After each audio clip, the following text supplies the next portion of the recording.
Let's rewind to the early 2000s. A magical time when flip phones were the height of tech. Fast and Furious still cared about street racing, and the term hypercar meant there were, 3 or 4 of them in the entire world? You had the McLaren F1 still flexing its gold-lined engine bay, the Ferrari Enzo looking like it came straight from an F1 garage, the Porsche Carrera GT waiting for you to embarrass yourself with a stall in front of a crowd, and then the Bugatti Veyron showing up to tell everyone, "You speed records? Cute." If you missed the reveal of one of those, too bad. You weren't seeing another unicorn until the next Geneva Motor Show.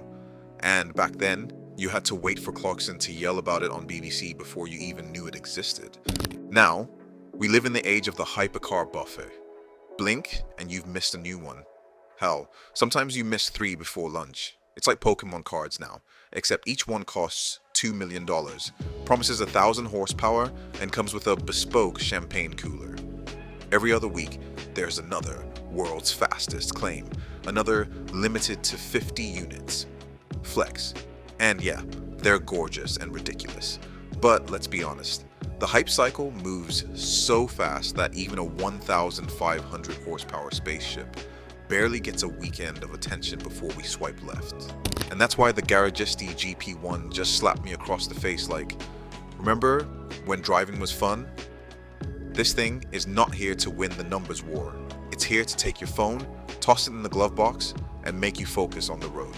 We're talking naturally aspirated 6.6 liter V12, screaming all the way to 9,000 RPM, making around 800 horsepower. A proper 6-speed manual. Yes, a clutch pedal, kids. That's the third one you press with your foot. And inside? No giant iPad stuck to the dash. No, we'll send you a software update to unlock more torque. Just buttons, dials, and that glorious shifter in the middle like God intended. It's basically the anti-Tesla Plaid. Instead of self-driving to Starbucks, this thing's trying to kill you in the best way possible, by making you actually drive it. And at just 1,000 kilograms dry weight, that's lighter than some people's egos on car Twitter. Sorry on X. So here's where I throw it to you guys. In a world where hypercars are coming out like seasonal Starbucks drinks, do you think something like the GP1 can still stand out? Would you actually choose a manual V12 over a faster, tech-stuffed hybrid monster if money was no object?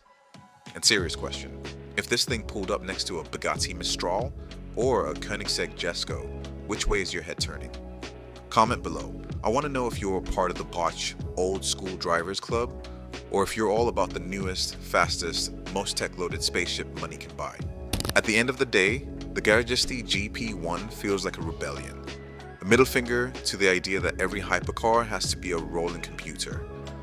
Only 25 are being made at about 2.45 million pounds a pop, which means most of us will never see one, let alone drive it.